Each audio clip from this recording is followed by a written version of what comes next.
الحمد لله نحمده ونستعينه ونستغفره ونؤمن به ونتوكل عليه ونعوذ بالله من شرور أنفسنا ومن سيئات أعمالنا من يهده الله فلا مضل له ومن يضلل فلا هادي له أشهد أن لا إله إلا الله وحده لا شريك له وأشهد أن سيدنا ونبينا ومولانا محمدا عبده ورسوله صلى الله وسلم وبارك على نبينا محمد وعلى آله وصحبه وسلم تسليما كثيرا أما بعد فقد قال الله سبحانه وتعالى في القرآن الكريم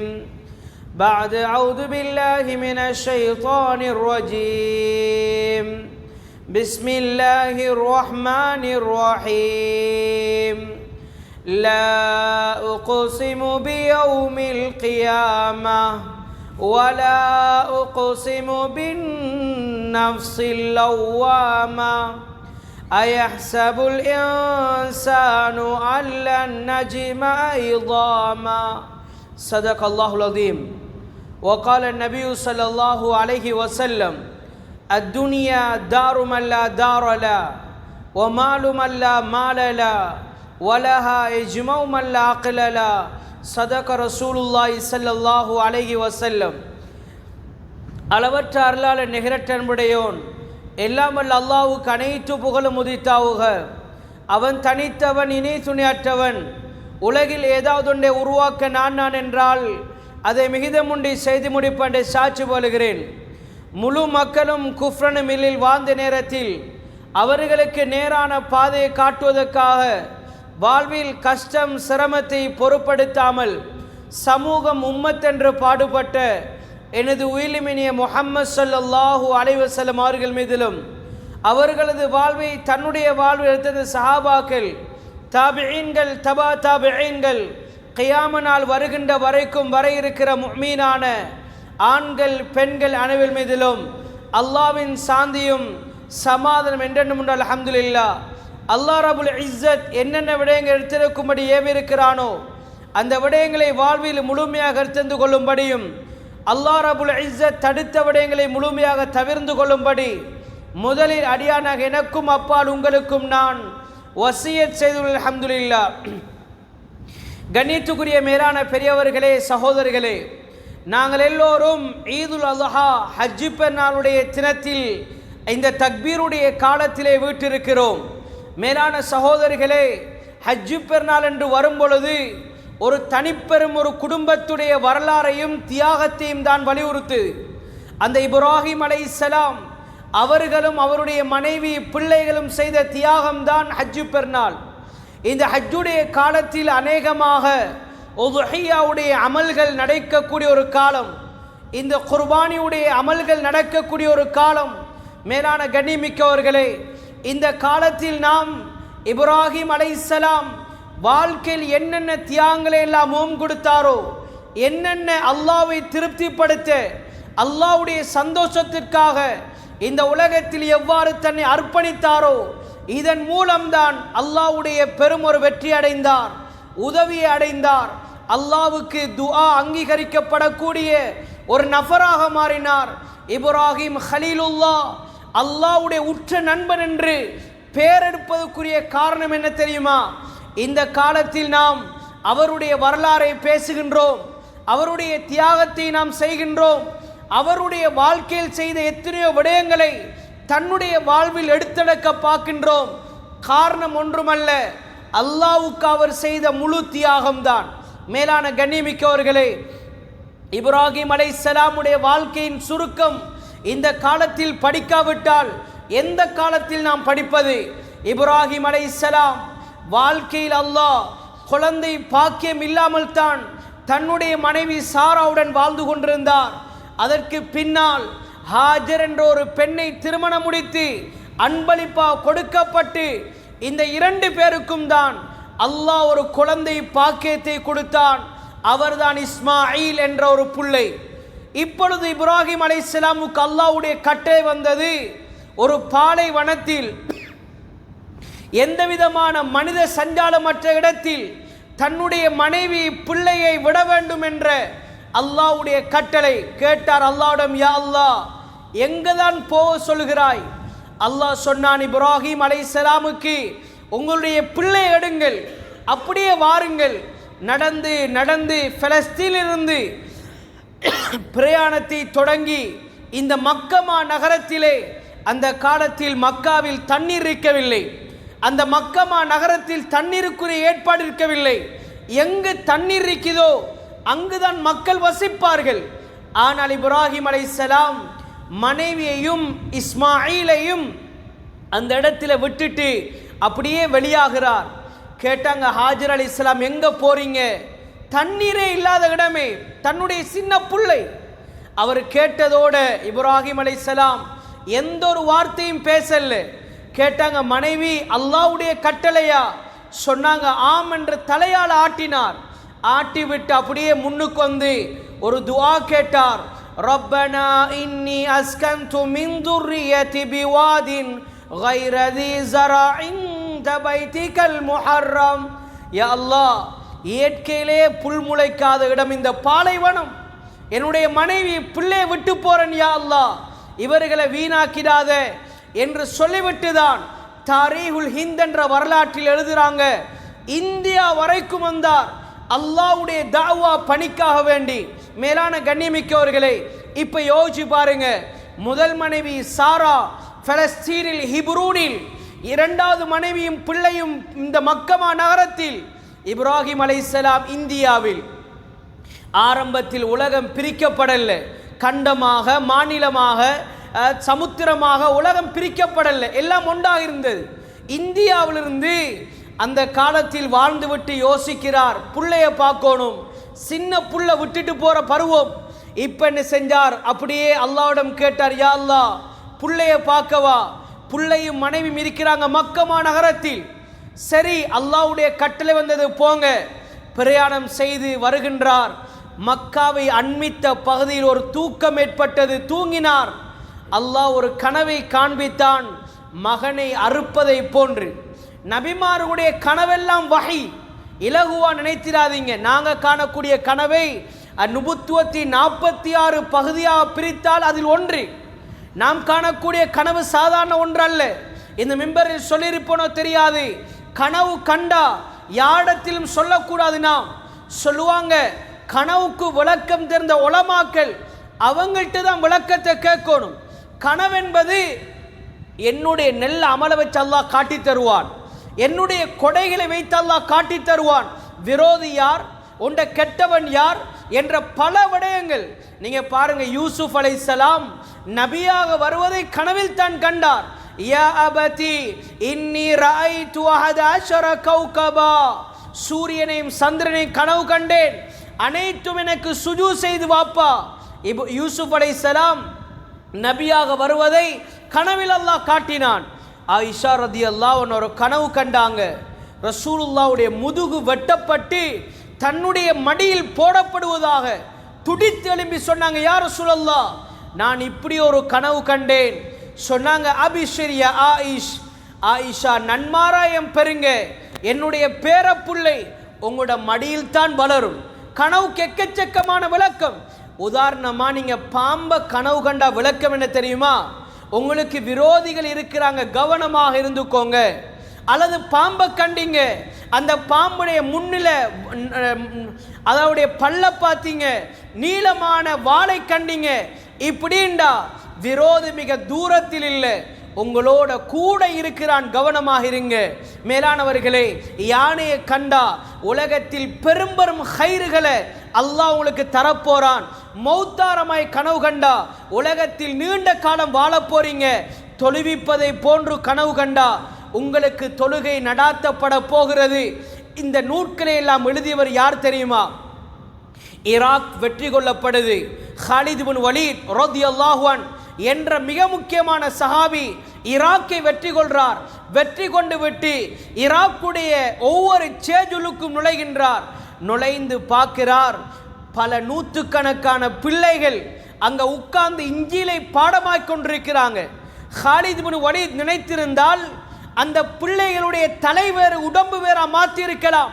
இந்த நாட்டில் உங்களுக்கு தெரியும், ஆரம்பத்தில் ஈஸ்டர்னில் விடுதலை புலிகள் கிட்டத்தட்ட நூற்றுக்கணக்கான பிள்ளைகளை வெட்டி வீழ்த்தினார்கள். ஏரா ஊரில் அப்படியே வெட்டி கொண்டு வார நேரம் ஒரு தாயின் வயிற்றில் குழந்தை உடம்பு வேறு பிள்ளை வேறாக கிழித்தெடுக்கப்பட்டது. அந்த காத்தாங்குடியில் எத்தனையோ பிள்ளைகள் ஷூட் பண்ணப்பட்டார்கள். மேலானவர்களை, ஹாலித் இப்னு வலீத் நினைத்திருந்தால் அவ்வளோ பிள்ளைகளை வெட்டி இருக்கலாம். இல்லை, வெட்டவில்லை. வந்தார், அந்த அவ்வளோ பிள்ளைகளையும் கொண்டு வந்து மஸ்ஜித் நபவியில் வைக்கப்பட்டு கலிமா சொல்லிக் கொடுக்கப்பட்டு இஸ்லாமிய பிள்ளைகளை ஆக்கப்பட்டு இஸ்லாத்துடைய பிள்ளைகளாக மாற்றினார். அதில் ஒரு பிள்ளை யார் தெரியுமா? அதில் ஒரு பிள்ளை இருந்தார், சீரீன். இவர் யார் தெரியுமா? இவருடைய மகன்தான் முஹம்மத். இவர் தான் எதிர்காலத்தில் கனவுக்குரிய விளக்கம் எழுதிய மிக முக்கியமான இமாமாக காட்சியளித்தார். முஹம்மது இப்னு சீரீன் ரஹிமஹுல்லாஹ் எத்தனையோ நூல்கள், தஅதீருல் அனாம் ஃபீ தஅபீரில் மனாம், இது மாதிரி தஃப்சீருடைய கிதாபுகள் அனைத்தையும் இந்த உம்மத்துக்கு பிரயோசனமாக மாற்றியவர். இவருடைய வாப்பா ஜேதில் உட்கார்ந்து இஞ்சிலை பாடமாக்கியவர். மேலான கண்ணியமிக்கோள், எதை சொல்கிறோம் என்றால், கனவென்பது சாதாரண ஒன்றல்ல. அந்த காலத்திலே இமாம் சயீத் பின் முஸைப் ரஹிமஹுல்லாஹ் மிக முக்கியமான இமாம். மாணவர்களுக்கு எங்களை மாதிரி 10-20 மாணவர்கள் உட்கார மாட்டாங்க, நூற்றுக்கணக்கான மாணவர்களை உட்கார வச்சு பாடம் நடத்துவார். சயீத் பின் முஸைப் ரஹிமஹுல்லாஹ் கனவுக்கு விளக்கம் தெரிந்த மிக முக்கியமான மகான். ஒருத்தர் ஓடி வந்து சத்தமிட்டு சொன்னார், இமாம் அவர்களே, நான் ஒரு கனவு கண்டேன். யாரை தெரியுமா? அந்த காலத்தில் வலீத் என்ற மிக முக்கியமான மன்னர், இவரை கொலை செய்வதை போன்றும் அவருடைய முதுகில் உட்கார்ந்து அவருடைய நெஞ்சில் உட்கார்ந்து 4 குத்து குத்துவதை போன்று. உடனே சயீத் பின் முஸைப் ரஹிமஹுல்லாஹ் சொன்னாங்களாம், கனவு கண்டது நீயாண்டு கேட்டாங்க. ஓம், நான் தான் கண்டேன். அவர் சொன்னார், நீ காண சான்ஸே கிடையாது, இந்த கனவு நீ கண்டிருக்க மாட்டாய். உடனே அவர் சொன்னார், இல்லை, நான் காணல, எனது உஸ்தாத் அப்துல்லா இப்னு ஜுபைர் ரலியல்லாஹு அன்ஹு. இவர் யார் தெரியுமா? மக்காவுடைய கவர்னர், சாதாரண ஒருத்தர் அல்ல.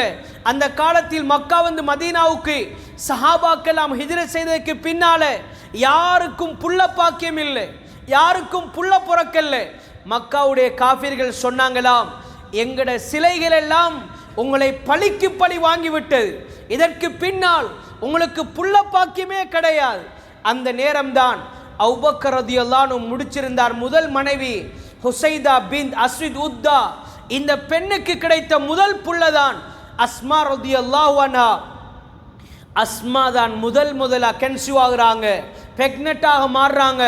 முதலா பிரெக்னென்ட்டாக மாறி கிடைச்ச முதல் புள்ளதான் இந்த அப்துல்லா இப்னு ஜுபைர் ரலியல்லாஹு அன்ஹு. கண்ணியமிக்கவர்களே, அப்துல்லா இப்னு ஜுபைர் ரலியல்லாஹு கண்ட கனவு என்ன தெரியுமா? வலீதை கொலை செய்வதை போன்றும் அவருடைய நெஞ்சில் உட்கார்ந்து 4 குத்து குத்துவதை போன்றும் சயீத் பின் முஸைப் ரஹிமஹுல்லாஹ் விளக்கம் சொன்னாங்களாம். கனவென்பது நடக்கும், நடக்காமல் இருக்கலாம். ஆனால் விளக்கம் என்ன தெரியுமா? அந்த அப்துல்லா பின் ஜுபைரை இவர் தான் கொலை செய்வார். சயீத் பின் முஸைப் ரஹிமஹுல்லாஹ் விளக்கம் சொல்றாங்க, ஆப்போசிட்டான விளக்கம். அவரை கொலை செய்வது இவர் அல்ல, இவர் தான் கொலை செய்வார். 4 குத்து குத்தினாரே, வலீதுடைய 4 பிள்ளைகள் ஆட்சி பீடத்தில் உட்காருவார்கள். மேலான கண்ணிமிக்கவர்களே, பிற்காலத்தில் இதே கனவுக்குரிய விளக்கம் தான் நடந்ததாக வரலாற்றை நாம் பார்க்கலாம். எதை சொல்கிறோம் என்றால், இப்ராஹிம் அலைஹிஸ்ஸலாம் கனவுதான் கண்டார். இப்பொழுது மக்காவுக்கு நுழைஞ்சா மகன் ஓடி விளையாடி கொண்டிருக்கிறார். மகனுக்கிட்ட வந்து சொன்னார், யா அபத் யா புனைய இன்னி அரா ஃபில் மனாம் அன்னி அஸ்பௌக ஃபன்துர் மாதா தரா. மகனை அன்பா கூப்பிட்டார். யா எனது அருமை மகனே. ஒரு வாப்பா முதலா புள்ளைய காண்றார், எப்படி கூப்பிடுறான்னு பாருங்க. யா புனைய எனது அருமை மகனே, இன்னி அரா ஃபில் மனாம் அன்னி அஸ்பௌக ஃபன்துர் மாதா தரா. அறுப்பதை போல கனவு கண்டன் மனோட அபிப்பிராயம் என்ன? இப்போ எங்கட புள்ள என்ன சொல்லும்? வாப்பா அந்த சொல்றவனோட கையை உடப்பன், பைக்கை தொற்றாது, காலை உடப்பன், இப்படி செஞ்சிடாது. மகன் சொல்லுவான், இவர் வந்தத்த வராம இருந்திருக்கலாம், என்ன சட்டம் போடுறார், இவருக்கு தலை சத்தமோ தெரியா. அந்த புள்ள சொன்ன வார்த்தை என்ன தெரியுமா? யா அபதி இஃப்அல் மா துஅமர் சதஜிதுனி இன்ஷா அல்லாஹு மினஸ் சாபிரீன். எனது அருமை தந்தையே, என்ன கனவு கண்டீங்க, நிறைவேற்றுங்க. அல்லாஹ்வுடைய கட்டளை நிறைவேற்றுங்க, என்னை பொறுமையாளர்களை பெற்றுக்கொள்வீங்க. மேலான கண்ணியமிக்கவர்களே, இப்போ வாப்பா என்ன செஞ்சார் தெரியுமா? மகண்ட கையை பிடிச்சு கொண்டு மினாவுக்கு வந்தார். நீங்க மக்காவுக்கு வந்தால் அந்த மினாவுடைய அந்த இடத்தை, வாப்பா மகனை படுக்க வைத்த இடத்தை பார்க்கலாம். அந்த இடத்துல கொண்டு வந்து ஃபலம்மா அஸ்லமா வதல்லஹு லில்ஜபீன், மகன் அப்படியே படுக்க வைத்தார். படுக்க வைத்து கத்திய வச்சார் அறுக்க. அல்லாஹ் அறுப்பதுக்கு பார்க்கல, அல்லாஹ்வுடைய கட்டளை இப்ராஹிம் அலைஹிஸ்ஸலாம் நிறைவேற்றாரா? என்ன நடந்தது தெரியுமா? இறுதியாக அந்த கத்தி அறுக்கவில்லை. அல்லாஹ் சொன்னான், இப்ராஹிம், நான் உங்களை சோதித்தோம், பெரும் சோதனைகள். கது சத்தக்த ருயா, கனவை உண்மைப்படுத்தினீங்க. இப்பொழுது அல்லாஹ் சுவர்க்கத்தின் ஒரு ஆட்டை இறக்கி இதை குர்பான் கொடுங்க. மேலானவர்களே, வாழ்க்கையில் எத்தனையோ தியாகம் செஞ்சார். அதுல ஒன்றுதான் மகனை அறுத்தது, பிள்ளையை தனிய விட்டது. எங்கெங்கேயோ தியாகங்கள். அது மாத்திரமல்ல, அதுக்கு பின்னால் அல்லாஹ் கஅபாவை கட்டக்கூடிய பணி. உலகத்தில் கஅபாவை கட்டுற சாதாரண ஒன்றா? இன்னைக்கு நாங்களே சொல்லும், இந்த பள்ளியை நிர்வாகத்து வந்துட்டா நான் தான் ஃபேன் போட்டு கொடுத்தேன், நான் தான் எங்கட நிர்வாக காலத்தில் தான் காப்பெட் போட்டோம், நாங்கள் தான் டாய்லெட் செஞ்சோம், எவ்வளோ பெருமையாக சொல்கிறோம். உலகத்துடைய பள்ளி வாயில் இன்ன அவ்வல பைத்தின் உதிய லின்னாஸ், மனித சமூகத்துக்கு முதலா கட்டப்பட்ட பள்ளி வாயில். வரலாற்றுடைய ஆசிரியர் சொல்றாங்க, கஅபத்துல்லாவுடைய பள்ளியை 11 நபர்கள் கட்டினார்கள். அதுல முதலாவது கட்டியது மலக்குகள். மலக்குகளை வைத்து அல்லாஹ் அஸ்திவாரம் விட்டான்.